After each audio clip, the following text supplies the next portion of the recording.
day, everybody. It is Klaxon here, and if you guys enjoyed this video, you should subscribe for more Miraculous Ladybug videos. Today, we are going to be doing our analysis and discussion on Truth, which is the official first episode of Season 4. A lot of people last week were trying to be like, no, Furious Fu is the first episode. It's not. They just released episode 6 first for some reason.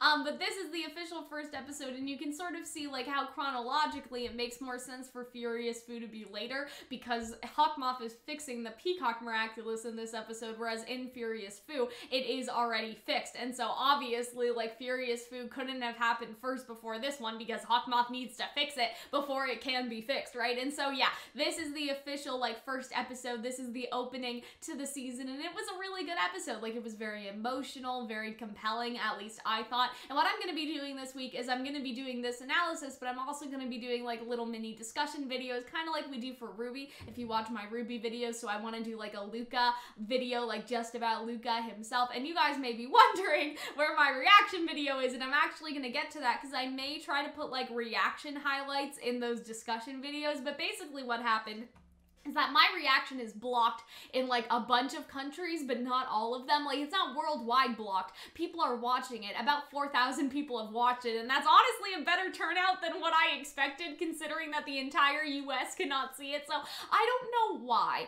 but with the French version in the past, I've had problems where they block it in, like, 25% of my audience's location, and so usually that's, like, the UK, France, and a bunch of French territories. And so, you know, when it's been the UK, I've been like, well, sucks for them, I guess, but it's probably fine, right? Because, like, a lot of my videos reacting to the French version from season 3 are like that, and I've been like, sorry, my UK viewers, but, like, overall, it's viewable. So I was just kind of like, okay, whatever. But now it's like 66% versus that, like, 25, right? And so obviously that's kind of, like, ridiculous. Like, that's way too much. And so I released it anyway, because there's not really anything I can do about it, because I reacted to the French version. That's the one I watched. But for the Brazil version, that didn't happen. And so I guess in the future, like, what I'm gonna have to do is, first of all, I am just gonna watch, like, the versions as they come out and, like, you know, react to them and everything. But when, like, the Brazil version or the English version comes out of Truth, I may try to release it again and see if, like, that's the problem, like, the specific dub that I was using. Like, I don't think that we can just watch the French version anymore. So yeah, Truth is available in Canada, Brazil, Ireland, Japan, and maybe some other countries that I don't know about, but it's also blocked in a lot of places. So that's what happened to my reaction. But yeah, so basically I am gonna, like, continue watching the French version and continue releasing my reaction of the French version, but I'm also going to save my reaction, like, on my hard drive and stuff, and when a different version comes out, I'll just try to release it again and see if it works, because I think that that is the problem. I think the French version is the problem, right? Because even, like, in season 3, this happened, like, a couple times, and so, you know, with the English version and then some of the other ones, that didn't happen. And so yeah, that's basically my plan of action, and I'll try to do, like, reaction highlights or something, maybe in those separate videos that I already talked about. That's why I brought it up. But anyway, you know, getting that out of the way, so if I seem a little, like, deflated, I guess that's kind of why. Like, it made me a little sad. The video is still doing well, it just made me kind of sad. I mean, some people viewing it ultimately is better than no one viewing it, and so that's sort of how I see it. Like, I try to see it in a positive way, but if I seem, like, kind of upset, I am kind of upset. But if you guys want to, you know, support the channel and all that stuff, you guys can check out the Patreon, the Klaxon.com link, which is, like, my Twitch tipping site. So, like, when I'm Twitch streaming, people will send me tips, but you guys can send me tips even when I'm not live if you want to, if you're financially able to, all of that stuff. No pressure, just commenting and sharing the videos are enough. So yeah, I just wanted to get all of that out of the way before we talk about Hawkmoth. Hawkmoth repairing the Peacock Miraculous, and so he has his little instructions on the side here, and so he's, like, has an incantation, like, he's reading the instructions and stuff, but since it's, like, kind of a rough, like, French translation, I'm sure that it sounds, like, a lot more flowy, and, like, maybe it rhymes and stuff, but, like, obviously in here, like, it's just a bunch of words, right? But what's interesting is that he actually has to add a peacock feather in order for the Miraculous to be fixed, and I wonder, like, what functionality that has in terms of two things, like, other Miraculouses and what their requirements would be if they needed to be fixed similarly, and I guess the precedent, like, the precedent for Miraculouses to be fixed in the first place, right? Because say it was, like, the, say it was the the bunny miraculous, like let's just pretend it was the bunny miraculous, like what would you do? Like what would you put in the recipe? Because only the butterfly and the peacock have the sort of like feather or a muck, like the butterfly, right? Like the butterfly or the feather. And so that's what I'm sort of wondering is like in any other circumstance, like what would the recipe be? And also like the fact that there is a recipe in of itself is like setting a precedent. Like it shows that in the past this has been a problem for one reason or another, right? And so I'm really interested in like that type of lore, because you don't have a recipe on how to fix something if something has never been broken. Like the fact that there's a recipe means that the breakages happened before to an extent where they had to find ways to fix them in the past. I hope that that makes sense to you guys. But yeah, I'm really interested in that. Like what would you do if it was the Ladybug Miraculous, for example? Like could you put like a lucky charm, right?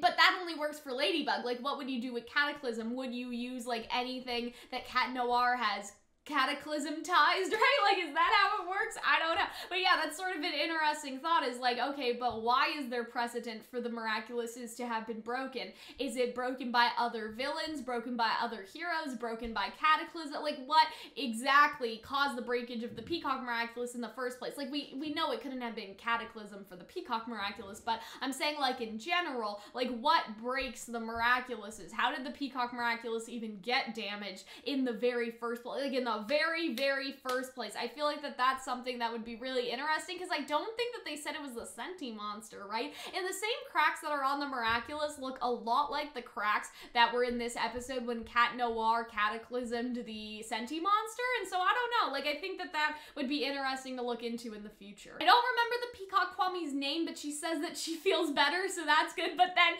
like, we get some comedy in here, like, oh my god, it was chaos in my head. I had a nightmare that I got into bad, evil hands, and Nuru is just like, well, that wasn't the crazy part, but she was acting weird when the Miraculous was damaged, and so at least that's fixed now. But she's just like, no, sorry to tell you, sis, but that's actually not, like, you know what I mean? Nothing's changed about that. Sorry, my old friend, but unfortunately, the nightmare is far from over, right? Like, yeah, that part, it's not done yet. So Hawkmoth calls for the fusion, and we get a really cool transformation scene here. I like the mixture of all the colors. Like, it's a really nice gradient of the blue, purple, and then the pink, and I really like the transformation sequence. I think that it looks pretty nice. I do like his new outfit. Like, I like how they incorporated the peacockness in his outfit, because you even see it on his little, like, what do you call it? Like, the little tail of a, yeah, I guess a tail coat or something, right? And so at first I was like, oh, they didn't make that many changes to his outfit. Like, I felt kind of disappointed, but you can actually see that the peacock feathers are on the back of his, like, outfit now. He has the fan, right? So I feel like that they did enough to, like, sort of combine it. You know, it's not the most crazy combination, but we also have to remember that, like, Hawkmoth has a lot of, like, purple anyway, and so, like, because they're very similar colors, it's not gonna be like if you combine, like, I don't know, the bunny miraculous with the pig miraculous, right? Like, the bunny is blue, whereas the pig miraculous we're assuming would be pink, right? And so based off of that, right, like, the colors kind of make sense because the peacock colors kind of overlapped with the Hawkmoth colors anyway. And then we get this really nice symbol here. Like, I think that this was just so cool. Like, I think this whole transformation sequence was so cool, but I do wonder, right, like, why doesn't Hawkmoth use the Senti monster in some of the other episodes? Because in Furious Fu, he didn't, and I don't know if that was just because of power scaling, like, the writers were afraid that, you know, like, the Furious Fu would be too powerful with a Senti monster because he was already pretty powerful already, or could it be something else? Like, could it be that even though he's fixed the Peacock Miraculous, there are still, like, problems somehow? And so we'll have to see that, like, as we go down the line, because in this episode, he's using the fusion, and he is still in fusion mode in Furious Fu, but he doesn't give him a Senti monster, and so I sort of wonder why. So then we see Marinette, and she's trying to learn more about the Miraculous box. She has all of the where the Miraculouses are supposed to go, sort of like, I don't want to call it signage. How do you call it? Like, you know, sometimes when you make a map and then you put little symbols on the map, and then there's like a glossary or like a key, I guess, of what, like, each symbol means. That's sort of what it reminds me of. But yeah, you see all the different Miraculouses are written down, and she's just trying to figure out, like, what went where originally, and now obviously it has a whole new shape and everything. And so now she's just learning more about the Miraculous now that she's the Guardian. So all the Kwamis live inside that box, right? And so Tiki, like, confirms, like, yeah, all of them do, and Tiki's just here trying on some hats and all that stuff. But, you know, she also says there's a parallel universe in there, and so it's pretty like roomy, everyone's doing okay, but Tikki expresses that it's more fun, you know, out there with Marinette, and Marinette is actually able to let them out, which is something that I don't think that the old Miraculous box had any capability to do, especially because like the old Miraculous box had all of the jewels like coming out of drawers, whereas this seems to be a little bit different where she presses it and all the Kwamis can just come free, right? And the box is a reflection of Marinette and how Marinette wants to be the guardian and what she truly wants, and so I feel like that it's sort of like the functionality is sort of representative of her desires and her wants, right?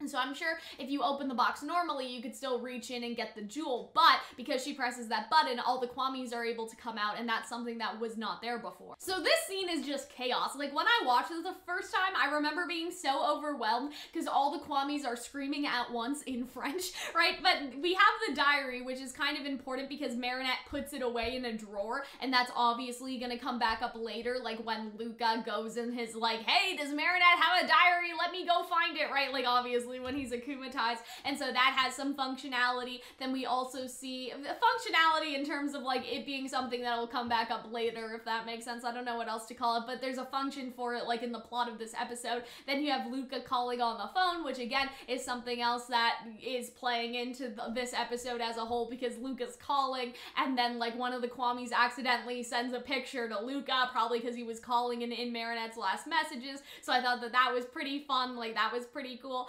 But yeah, there's just so much chaos in this scene, and I really liked it. Like, I thought that it was really funny, but to be able to like listening to it like as a viewer and seeing all the subtitles and like all the Kwamis talk in the subtitle, like it was just chaos. And I love this from the Horse Miraculous. I'm still learning all of their names and stuff, but he's like, the carts roll by themselves in this place and there's not even a horse to pull them. And I thought that that was cool. Like, that was a cute little like comedy line for this episode, because obviously like the last time the horse has been out was probably when there were still like horse and buggy, right? And so all the Kwamis, they've never seen the world like this before, so I thought that that was pretty cool. And again, you see the Kwamis playing on the computer, right, and they accidentally answer this call from Alia. And what's funny is that on the newscast, they're talking about Prince Ali, and then later in the episode, you actually see that Jagged Stone is making a song for Prince Ali. So I thought that that was kind of funny too, like it's a little like background thing, but it's still kind of like a thing, you know what I mean? Like, it's a thing that connects to the episode later on, and so there was like some, like, really, there was a lot of attention to detail in this episode that I really enjoyed, but they answer the call while, like, Marinette's just here stressed out, and then the Kwamis answer the call from Alia, and Alia is with all of the girls. And I really liked this scene because Marinette's, like, trying to play it off. You see all the Kwamis looking in, but then you remember that Kwamis can't be seen by, like, webcams or technology, so Alia's like, what plushie? Because Marinette's thinking, oh, I just had to, like, make up an excuse for this plushie to that woman in the street because they can see it in real life, like the woman and her son that are in this episode. And Marinette's like, it's a plushie, it's talking, but it's not for sale, right? How she's like saying all of that, but meanwhile she has that same excuse and tries to apply it to Alia without thinking that they can't actually see anything, right? And so I thought that this was funny. I really like that Rose and Juleka are reading like a little comic together. Like, I thought that that was really cute. It's just really nice to like see their relationship, even though like it's in the background. It's kind of nice that it's in the background though. Like, it's always a constant,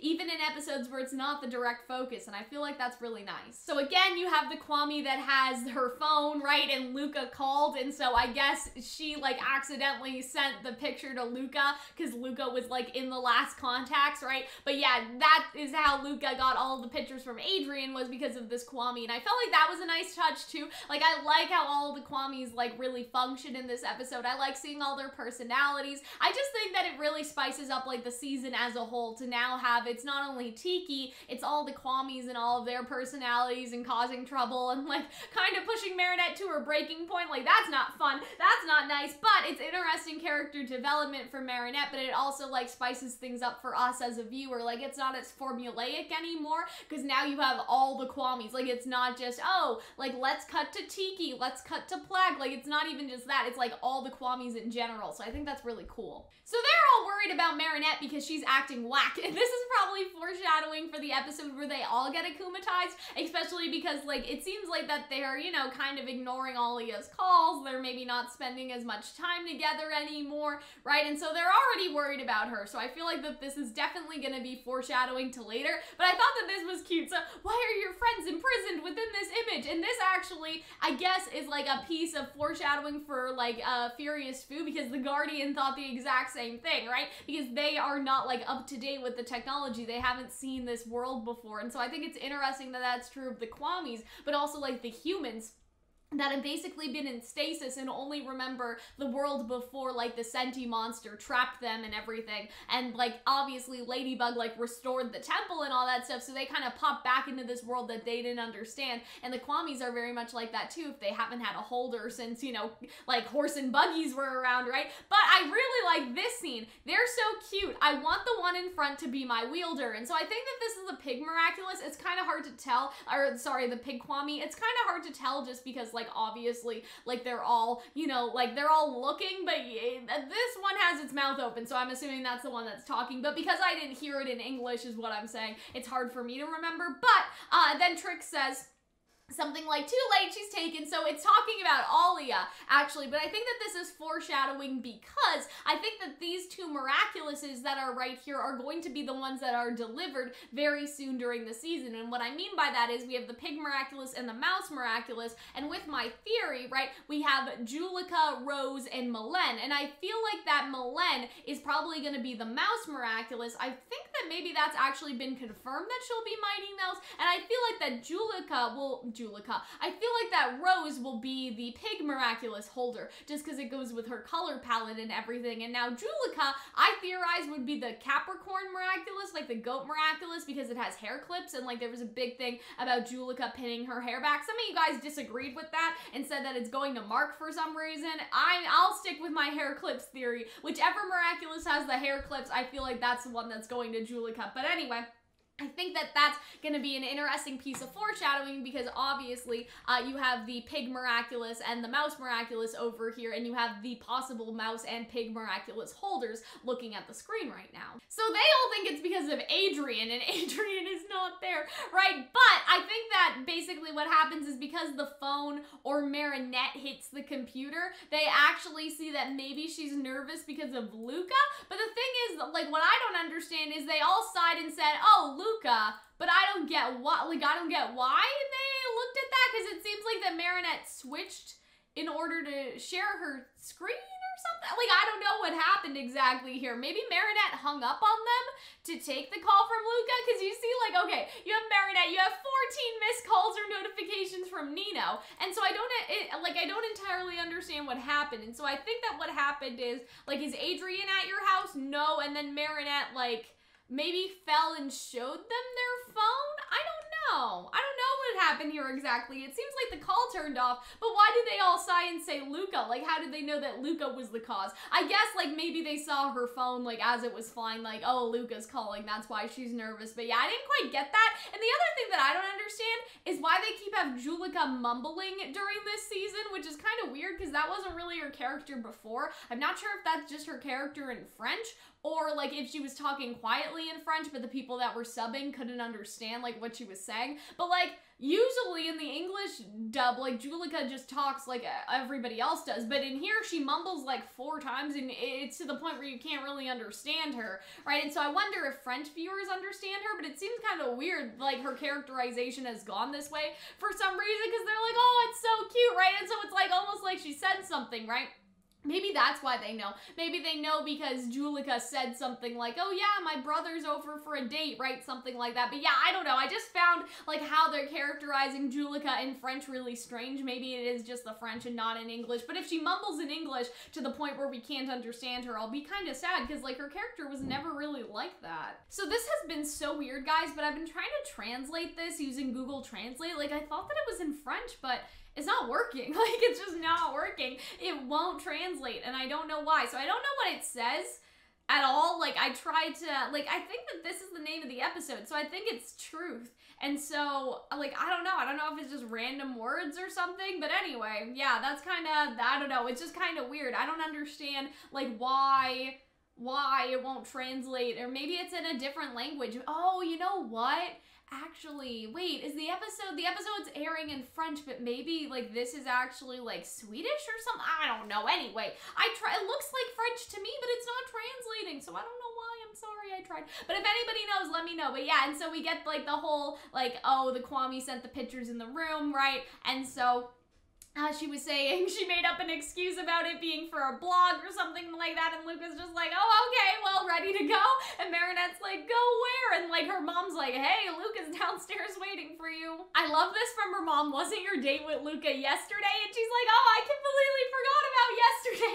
Like, it seems like she is sort of saying, I completely forgot about today. You know what I mean? But instead saying yesterday as if today is yesterday. And Luca's like, yeah, that's why we rescheduled, right? And they're rescheduling for Jagged Stone. But Marinette still doesn't know what they're going to see, and it's so funny because there's a scene after this where she just looks at Luca, looks at her dad, and looks at her mom and is like, can someone help me remember? Because, like, I guess she's just so stressed out about being the guardian, she's basically forgotten, like, everything. See, and Marinette's parents look concerned here, so I feel like a lot how, like, the Alia stuff is going to be foreshadowing for when all of them get akumatized. I wonder if Marinette's parents will get akumatized, just because it seems like that they're worried about her too, and I feel like that this scene could be foreshadowing to that. I mean, we've already had the dad get akumatized before, so it wouldn't be that much of a stretch. So I feel like that this scene was really cute. At first I wasn't sure what they were doing just because it wasn't entirely clear like when you're reacting to it and seeing it in a different language, but they're playing like a lyric game. Like one of them is saying like Jagged Stone's lyrics and then the other one has to guess what song and what album it's from. And so I like this, the popcorn of my life, and so no, it's the donut of my life. Like I thought it was really cute because it does show that Marinette and Luca do have like shared interests. You know what I mean? Like they do both have like a strong interest in music. They do have some shared interests. And so that's like good to see that their relationship is not just based on like, I'm gonna date like the next guy who isn't Adrien, you know what I mean? Because a lot of people give flack to Luca and Kagami like, oh, you know, what does Luca have that Adrien doesn't have or whatever, like Luca's not this or Luca's not that, but at the same time, like you have to think about it too. Like first of all, right, like you have to think about it in terms of like, these are relationships to build up to Adrien and Marinette ultimately being in a relationship, like it's for their character development, but like, it's not like Luca isn't good for Marinette. Like Luca is a good guy for Marinette and they have a lot of shared interests. It's just one of those things where it's not meant to be, you know what I mean? And so I feel like that this really shows that their relationship is built off of like shared interest and shared friendship that a lot of people tend to disregard just because that they don't like the ship. And so this is interesting because this is actually foreshadowing to what Jagged says later. And so they say, my guitar is my only family. It was on the live of Alone on the Road. I love that song.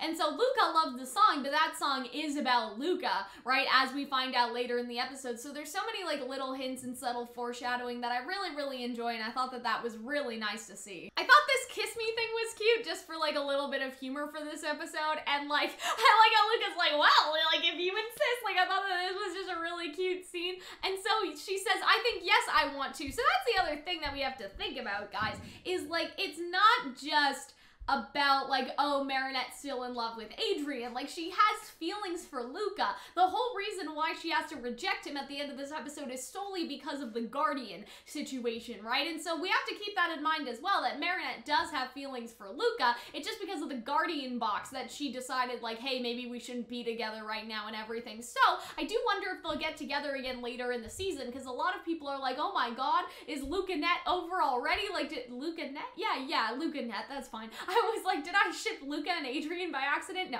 And so, like, you know, a lot of people are like, oh my god, like, it's already over, but the season just started. Like, Luca and Marinette is already over. But I don't think that that's actually the case. Like, I think that it's gonna be more so the case that they're over for a couple episodes, but may mid-season get back together if Marinette gets more of a handle on being the guardian and all that stuff, and then they'll break up again sometime in the future. And I know that people may be annoyed by that because it seems off again, on again, but it's really not. Like, Marinette's like, hey, you know, like, let's get into a relationship, like, at a later time, and Luca says that he'll wait for her. And so what if that time is just later in the season and they get together again, and then maybe in season 5 or something like that they break up? I see that as being more of a possibility, because they really weren't in a relationship. Like, they were kind of close, but they also really weren't. Like, this was, like, almost the first date, and, like, the first date that kind of went terribly wrong. Like, I'm sure that a lot of time has also passed within season 3, right? So maybe they have been on a couple dates and stuff, but I definitely think that they're gonna get get back together mid-season when Marinette has a handle on being the Guardian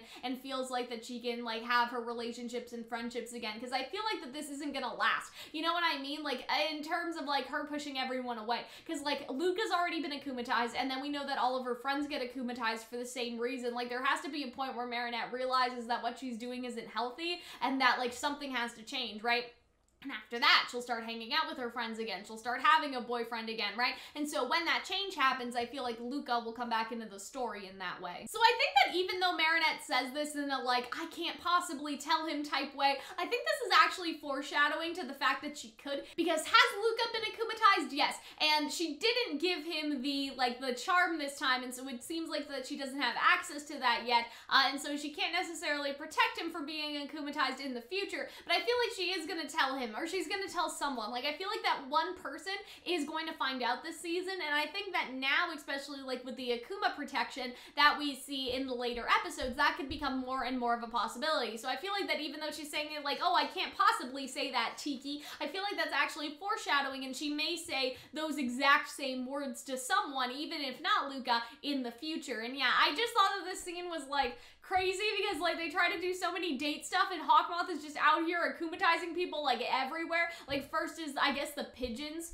because like there's the plane and stuff, and then there's like the candy senti monster, so it's just like it's been a long day. Like Hawkmoth is just akumatizing people left and right all day. So I think that this is Mr. Pigeon just because of all the birds, but then Ladybug checks her messages. Hey Bugaboo, I'm here on time as always ready. It's time for our patrol, right? And so she was supposed to be on patrol with Cat Noir, but instead she was on her date with Luca. And I think that this scene was funny just because like it seems like Cat Noir sneaks up on her, and so I thought that that was pretty funny, but he realizes like this is the moment you realize you fuck up face, right? Because he just like gets flung because Marinette is so like jumpy. And so I thought that this was a nice comedic scene, but it also illustrates like how Ladybug is like feeling right now. Like it was also a very anime type scene, like just seeing him like, you know, she had to grab him and he just like gets like hit on the window and everything. Like I thought that it was a very like comedic scene, but it also gives insight into her mindset. Like she's really like jumpy and really stressed out right now. And I really like this because he says like, the only thing that can hurt me is when you leave me alone on patrols, right? And so she's been leaving Cat Noir alone as well. And so again, I feel like that over time, all the people that are shown in this episode that Marinette has been ignoring, they're probably gonna get akumatized, and Cat Noir being akumatized, or I guess not Cat Noir, but maybe Adrien being akumatized and Cat Noir not showing up. Like that would kind of be interesting, because like what would happen? I sort of, here's how I sort of see it. I feel like if Adrien gets akumatized, he would get akumatized when he's not wearing the ring, if that makes sense, right? Because obviously like having Cat Noir being akumatized could be bad for Hawkmoth, because Hawkmoth could find out who like Cat Noir is. Like he could be like, so who are you? And then he'd be like, I'm Adrien, right? So I feel like that could be dangerous. So what I see happening is that Adrien is upset because Ladybug's been ignoring him. He even says later in this episode, as long as nothing changes between us because you're the Guardian, I'll be fine, right? And so obviously, like, what if this is the change between them?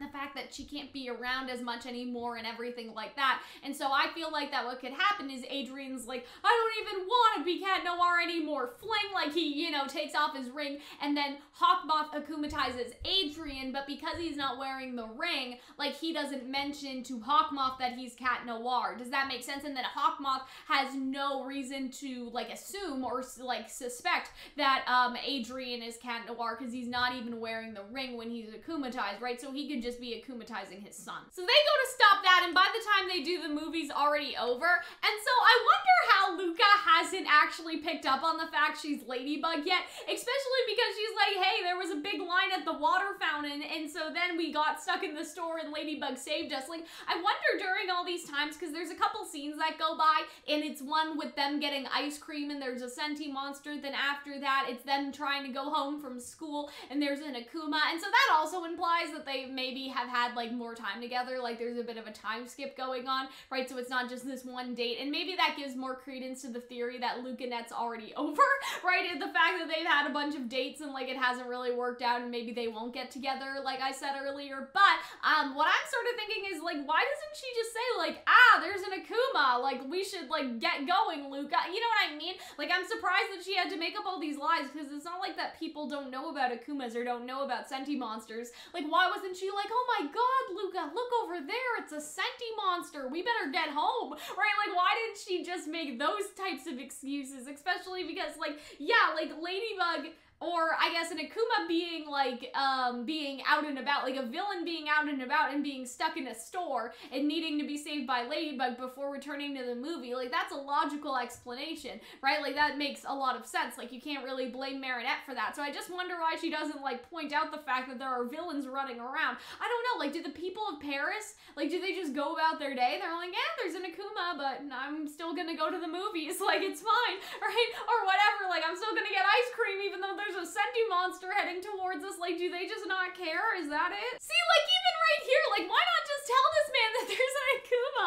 and maybe they should go home? Like, do people just go about their day? You know what I mean? I don't know. But yeah, that's just sort of what I've been thinking about that part. So you know what's really funny about this scene is that Adrian's actually here for all of this, right? So he's like, you know, he's in the band, so he's playing the piano. So I wonder if we can actually see when he must have ducked out to turn into Cat Noir and then grab Ladybug from the other side of the boat. I would like to dedicate this song to Marinette, a girl who isn't even here, right? And so that's what he says after this. But I wonder, like, because Adrian, I guess, wasn't here for the whole, like, Adrian, like Marinette's in love with you, like, whole, like, reveal stuff, because I guess he had already transformed by then. But let's see if we can find in the scene where Adrian goes away, because he was actually around, right? And so I felt like that was pretty interesting. And so, like, look how sad Luca is, though. And yeah, so Marinette runs in, right? And so she's like, hey, Luca, you know, it's going type of thing, but he still looks so, like, upset. Oh, well, I guess you know what happened. I guess they took a break.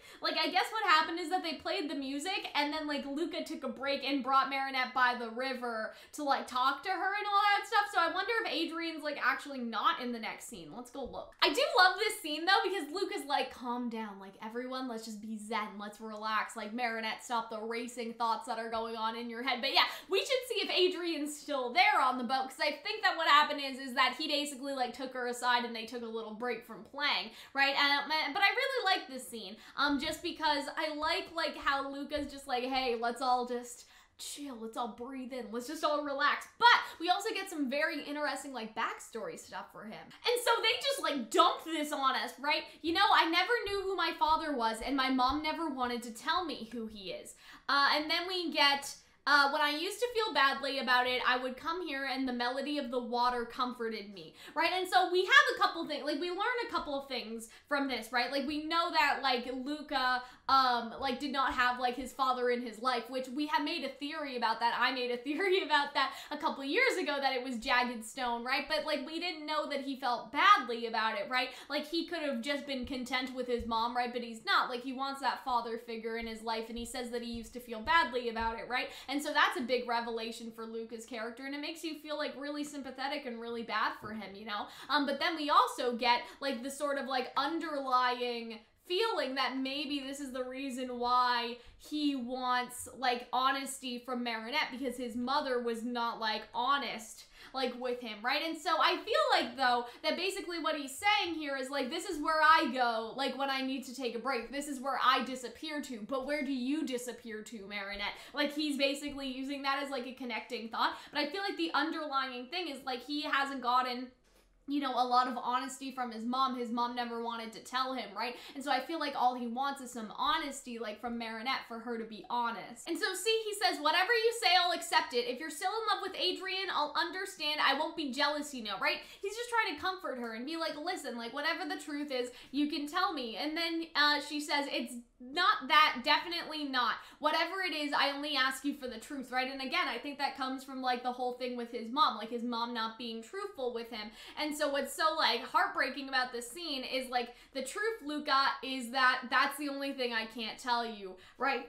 And so then we see this shot was kind of weird. Like I feel like that this is so memeable, like when your mom eats the last Pop-Tart, like type of memeable, right?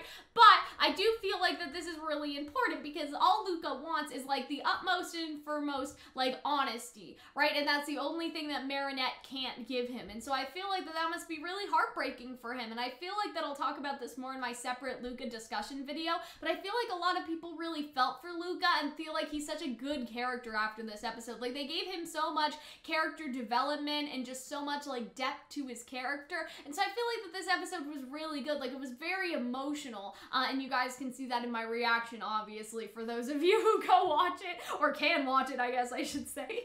And so I think that this scene was also really compelling and good for Luca's character because he's like, hey, I give you the power to obligate every person to reveal its deepest secret to you, right? And then Luca's like, the truth should be shared, not teared up by fourth Shadow Moth. So I feel like that was really good, right? Because Luca is resisting, and that makes him the GOAT in my book. Like that makes him such a good character in this moment in my book. Like I feel like that this was such a good scene, a really, really good scene, just because it shows like how much Luca truly cares about Marinette. And again, I know that it gets into that like shipping war thing, like, oh, Lucanette can't be a thing because I ship Adrien and Marinette, but like Luca's a good guy. Like Luca deserves happiness, and that doesn't necessarily need to be with Marinette. Like nobody deserves another person, right? Like Luca does not deserve Marinette in that sense, but he does deserve happiness. He does deserve love, whichever character that ends up coming from. And so I feel like that ultimately, you know, I think that after this episode, a lot of people's opinion should change on Luca because Luca's a good guy. Like Luca,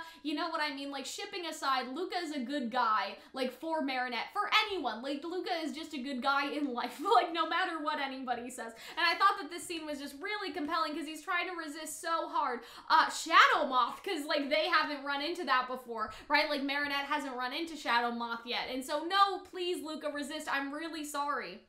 Right? And so, why resist when she doesn't trust you? And I like this. Marinette trusts me, right? I really like that he, like, you know, keeps holding on to the fact that Marinette does trust him, right? And so, yes, you know that I do trust you. If she really trusts you, she'd tell you the truth, right? And so that's the problem, is that Hawkmoth is, like, playing on that insecurity, and he sort of, you know, like, it's so interesting, because do you think about, like, Hawkmoth and the whole, like, fact that he's doing this, like, for his wife, right? And so he's almost like manipulating like the concept of love and relationships. Like he's almost doing that and like, oh, well, if she trusts you, she'd tell you the truth, wouldn't she? Like he's almost using his experience, like his knowledge as an adult to manipulate these kids. And it's like so sad when you think about it like that. And when you think about like, you know, Hawkmoth's like idea of love, like he is doing this all for his wife, right? When you think about it. And so that's an interesting aspect to all this that you could think about. And he finally succumbs, right? All I ask you in exchange are Ladybug and Cat Noir's little secrets, right?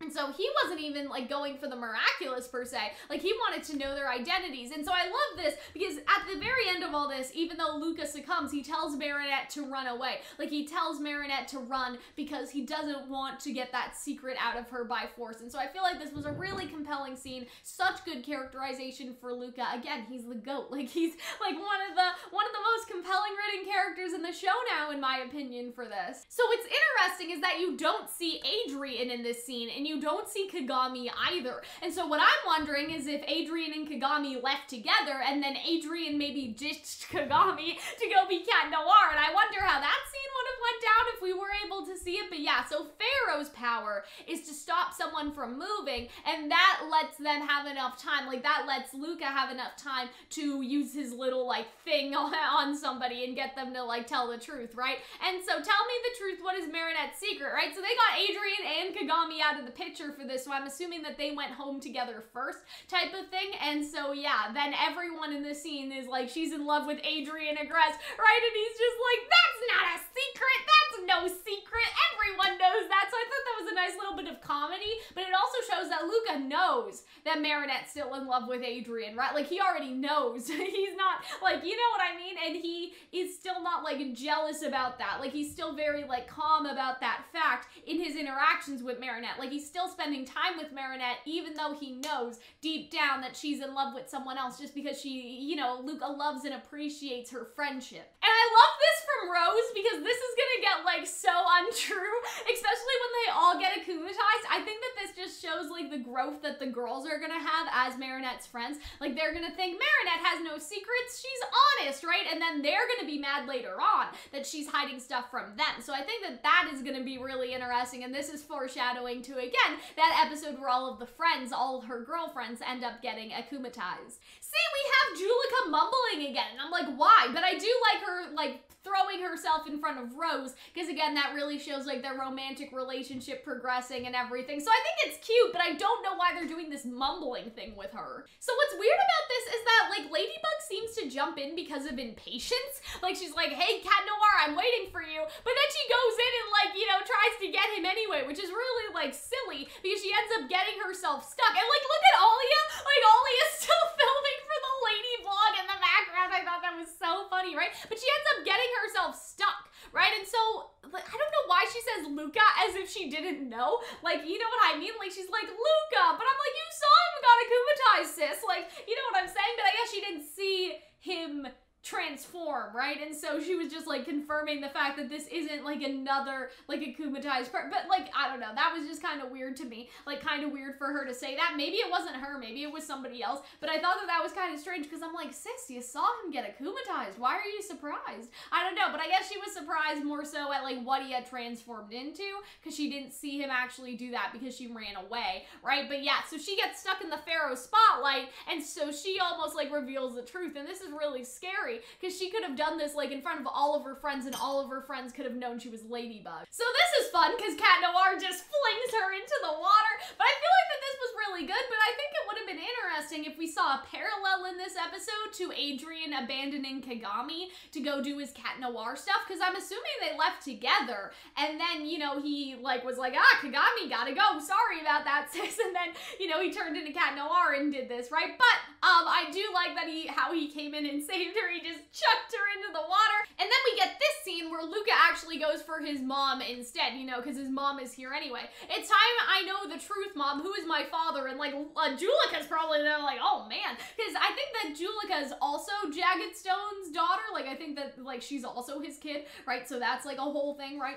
But yeah, I thought that it was interesting how he switched gears, because he's like, oh, well, Hawkmoth, I'm gonna have to, like, make a couple stops first. Like, I need to, like, talk to my mom, then I need to talk to Jagged, then I need to talk to Marinette, and then you can have Ladybug and Cat Noir's identity. And I think they even say something later, like, Hawkmoth says, how do I know it'll be the last time? And Luke is like, because I always tell the truth. And I feel like that this was a really nice scene, too, because it shows that a lot like Luca, Cat Noir still respects Ladybug's privacy. And I feel like that, like, this episode was all about respect, consent. Like, it was really, really good. Like, consenting to share your secrets versus like having them forcibly like outed, basically, like your secrets outed from you. So I feel like it was a really good episode on that front. And then they kind of use something like this later in order to ask, like, I don't want to say like menial questions, but like benign questions, right, in order to stop Luca from asking for the truth. So Luca's like, you know, starts to ask, I think, Ladybug something, and then Cat Noir, he says something like, what are the 3 best qualities that you find in me in a partner, or something that Ladybug would probably be willing to tell him, but just to cut off Luca and make sure her secret's not exposed. So I really liked that part of the episode as it came up later. I did think like having the belt around her mouth was kind of weird. Like, I thought that was kind of a weird thing. They could have done something else, but like, whatever. So yeah, we have Jagged singing for Prince Ali, and like I already mentioned, that's a callback to the beginning of the episode where it's Prince Ali's birthday or something. I really like this because he's like, he's not even phased, he's like a spotlight. Like, yeah, I'm a rock star. Like, I thought that was pretty funny, but I'm not your friend. I'm here to find out if I'm your son. So I thought that this was such an intense scene, because I'm like, has Miraculous really gone there? Like, this was such a mature and like intense, like, you know, more so than what we're used to. That depends on who you are, right? And so then like Cat Noir and Ladybug come in obviously into this scene. So it seems like that Jagged actually kind of knew. Like, I think that he knew in a sense, like Luca said his last name and he probably was like, yeah, that checks out. Like, yeah, I probably am your father type thing, right? But then we get into like this explanation. We see that Luca's just like shocked by this revelation, and they're shocked too, right? Why did you hide it and abandon me, right? And so I feel like that maybe, I don't know, it seems kind of vague whether he knew or not. I took it as more like he didn't know but based on the last name, he's sort of like, oh yeah, like that kind of makes sense. Like, you probably are my son. But like, this is like really dark. I was too lame to take care of a child. Sorry, son. Like, that's like, you know what I mean? Like, it sounds like Jagged's a little bit of a deadbeat, but when you think about it, like, it's kind of that rock star like stereotype in a sense, like, oh yeah, like rock and roll and having, what do you call them, groupies or whatever, right? Like, I think that it's very fitting, even though like this probably crushes a lot of people's opinion of Jagged a lot, but I took it as more, he didn't know that he had a son because maybe Luca's mom didn't tell him, but now he's reflecting on it and he's like, yeah, like even if your mom had told me, I was too lame to take care of a kid, right? Like, you know what I mean? I think that it's more like that. Like, he's saying, your mom probably didn't tell you, like, me, like, didn't tell me about it because she knew that I was a deadbeat. I think that that's more so what he was saying, but now that he knows, he does decide to be in Luca's life at the very end of the episode, so that's at least good. But he says, I spent my whole life on tour, I live in a hotel with a crocodile, right? And so that's the other thing, is like, he's, you know, saying he basically wasn't in that position to be able to, like, take care of Luca or like to stop his rock and roll lifestyle, like the rock and roll life isn't suited for a kid. Like, he's like, this is getting like super serious, you know what I mean? Like, I'm surprised that Miraculous like went here, because he's like, again, like, it's that deadbeat dad, or like, I couldn't be like a responsible adult, and so I like, you know, I abandoned my own kid. Like, it was just like, this was just a heavy episode. And by the way, like, I'm not trying to justify what Jagged is saying, but rather I'm explaining like the trope that they are putting Jagged in is like a very like real life, like rock star life thing, and so that's more so what I'm trying to explain. Like, obviously he's bad, like obviously this was not a good choice, right, for him to make, but at the end of the episode he makes a better choice, and so cheers to that. So this was funny. So he was like, wow, my son is awesome, as his son flings him off a roof, right? And so he's like, oh dear, try to keep low until we deakumatize him. And so yeah, I feel like that this probably factored into like Jagged deciding that ultimately like he had to right his wrong after seeing like everything that he had kind of inadvertently caused, right? And so I feel like that like part of the episode was good, even though we didn't get to see a lot of Jagged after like this revelation and seeing his thought process. We did see him be like, hey, my son's pretty cool, right? I feel like that probably factored into him going to see Luca later on, was this interaction. And so I feel like that's kind of cool, kind of interesting. And so what I thought was cute about this is Marinette's mom and dad are just playing video games, so I guess it's their day off or something.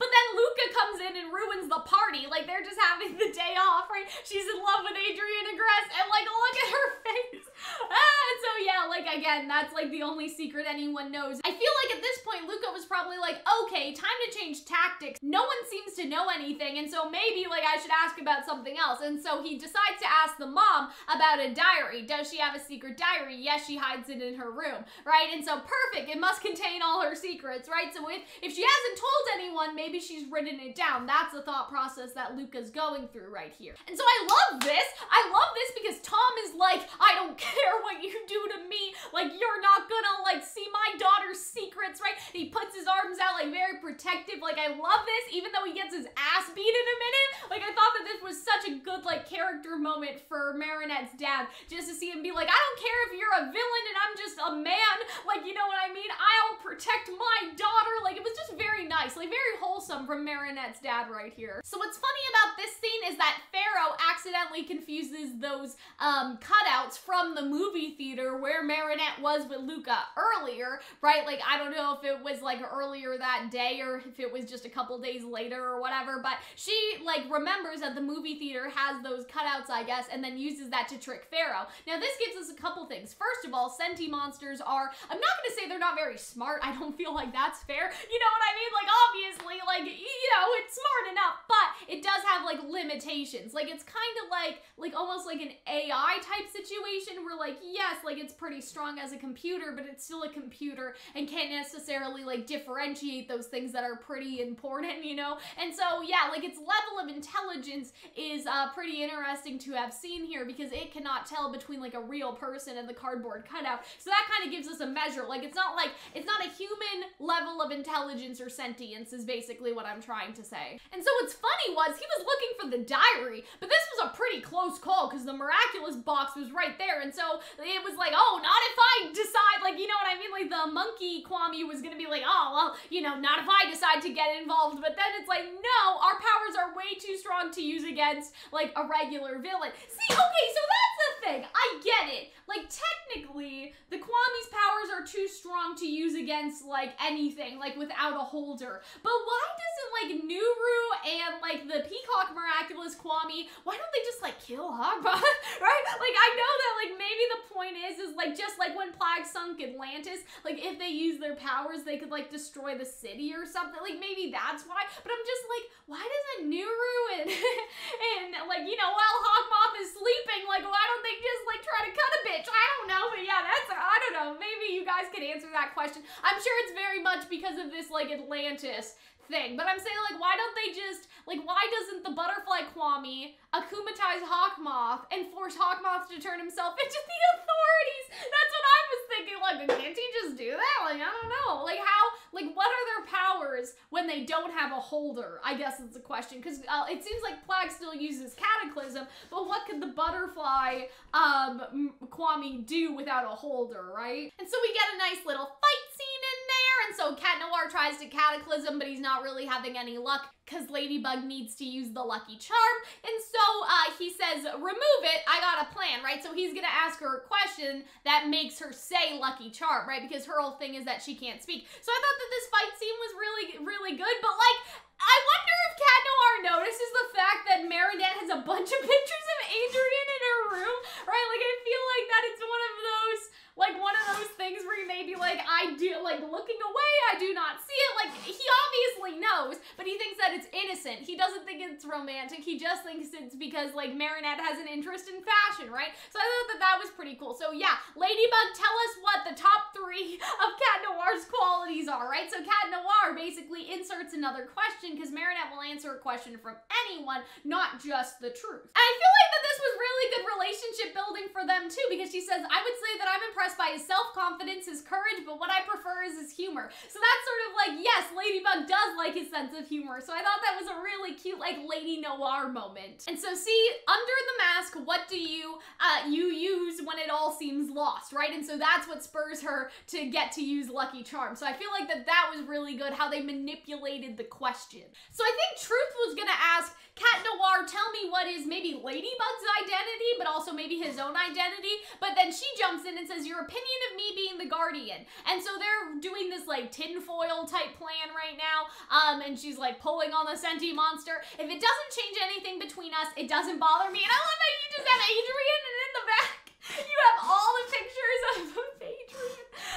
And so, yeah, I wonder, like, what he thinks about that. But he probably thinks it's innocent, it's just for fashion, it's just for reference, right? Like, we know Adrien, he's kind of dense, right? But yeah, and so he says this, like, Cat Noir says this, but the problem is like, I feel like that it will change something between them, and that could lead to Cat Noir getting akumatized in the future. So see, he accidentally uses Cataclysm on the Senti monster, and that makes the Senti monster go kind of crazy and haywire, and so it does look like the same cracks that were on the Peacock Miraculous, so I do wonder what happened. But anyway, the tinfoil plan works. They're able to basically freeze Luca and then get the Akuma and the Amok out of it, and it all wraps up in terms of the villain side, but we still do have 2 more scenes. So I wonder if Luca even remembers that Jagged's his dad, just because he doesn't even know what he's doing in Marinette's room, like he doesn't seem to remember. So I feel like he probably knows when Jagged comes up to talk to him, because they probably, you know, Ladybug and Cat Noir would have been like, you were akumatized, but don't worry about it, like, it's fine, right? But I feel like that, you know, when Jagged came up to him, he probably realized, like, what he did when he was akumatized. See, and so this is interesting. Ladybug, it's been a long time since I've had so much fun fighting a 3-eyed supervillain in a giant watch. I don't know what that means. I mean, I guess it's like the Senti monster, the giant eye, amuses you that much. I can't imagine what your daily life must look like. So again, that's hints towards Adrien's life being kind of fucking sad, right? When you really think about it. And so yeah, that's what I'm sort of thinking when I see this.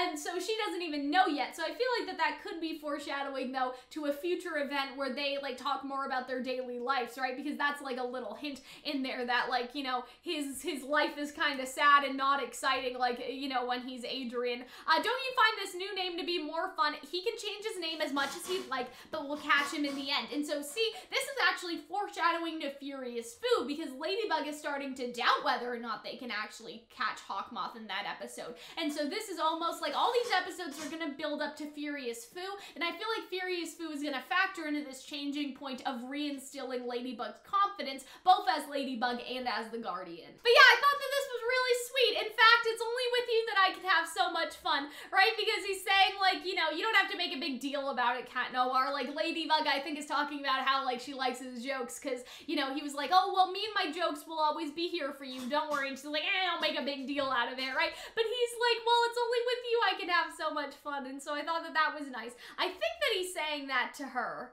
Unless she's saying that to him and he finds that sweet. I don't know. It was kind of hard to tell with the subtitles, but either way, it was just a really wholesome, like, Ladybug and Cat Noir development scene. But then we have Marinette and Luca on the bridge, and basically what goes on in this scene is that, like, I don't want to lie, Luca, I don't think that I mean, maybe we should. And so I wonder if, like, he still doesn't think it was because of Adrian, but we also have to keep in mind that he woke up in Marinette's room with all the pictures of Adrian everywhere. So I feel like that maybe he thinks that that's the reason, even if it's not. And so Marinette's basically trying to say, like, maybe we shouldn't be together right now. And then Luca goes in for the hug, and this was a very nice, wholesome scene. When you're ready, I'll be here for you, Marinette, right? When you're ready to tell the truth, when you're over Adrian, a lot of different meanings could be synthesized from that. But Luca's just such a good guy, isn't he? Luca's just a nice guy, right? And he's here to support Marinette. So I feel like that this could be why Luca could be one of the first people that Marinette tells, because yeah, like, Luca is usually, like, very mellow. Like, he's not a very, like, akumatizable person. The only times he has been akumatized is because of Marinette. And with the new charm protection, I wonder if this will actually come true in a way where Marinette decides to tell Luca after all. I feel like that either Luca or Alia could be the very first people that find out. Then for our final scene, we have Jagged waiting for him as he comes back home. And so I feel like that this scene was really wholesome, because he probably doesn't even remember a lot from being akumatized, but he's just like, well, this makes sense, right? And so, well, you know, Jagged also says, if there's one thing I know how to do, my son, right? So that gives Luca added context for why Jagged is here hugging him. But I'm sure he remembers a little bit. Like, I'm sure Cat Noir and Ladybug filled him in. But I really like that, right? If there's one thing I know how to do, my son, it's turning emotions into great songs, right? We can write one together. So it's not just, like, writing a song about, like, his heartbreak because he's sad about, like, what went on with Marinette, but it's also writing a song about, like, you know, Luca's pain and maybe their newfound, like, father-son relationship. So multiple meanings could be derived from that right there. But I feel like that this was such a good, wholesome scene, and then you see, like, Luca smile, and so even, you know, with the Marinette stuff going on, Luca now has the thing, like, with his dad and, like, forming that relationship. So maybe Luca needs some time away from a relationship too, because I feel like he should really focus on, like, his family and everything like that. So I feel like it's really good for both of them, for Marinette and for Luca. But see, Marinette didn't want to break up with Luca. She's here and she's crying. Now that Shadow Moth will be a threat to the people I love, I can't have a boyfriend. It's way too dangerous. And so this isn't even about Adrian, guys. And I feel like a lot of people are like, oh, well, you know, she broke up with Luca because of Adrian still. Like, I feel like there's a lot of that sentiment, or, like, good that she broke up with him so she can be with Adrian. But the whole point is that she feels like she can't be with anyone. She can't have a boyfriend. It's way too dangerous. And the next episode, it will probably be like, I can't even have friends. It's way too dangerous, until it's, I should be Ladybug all the time, because otherwise, how can I even live a life, right? Like, that's her whole thing. And so we have to realize that this is building into Marinette's individualized character development as well, to, like, basically, I think, a full mental breakdown and then reconstruction of how she knows herself and who she knows as herself. And so I feel like the Akuma protection may actually be like a manifestation, because we didn't see that in this episode, but that could actually be a manifestation of Marinette's desires. Like, the miraculous box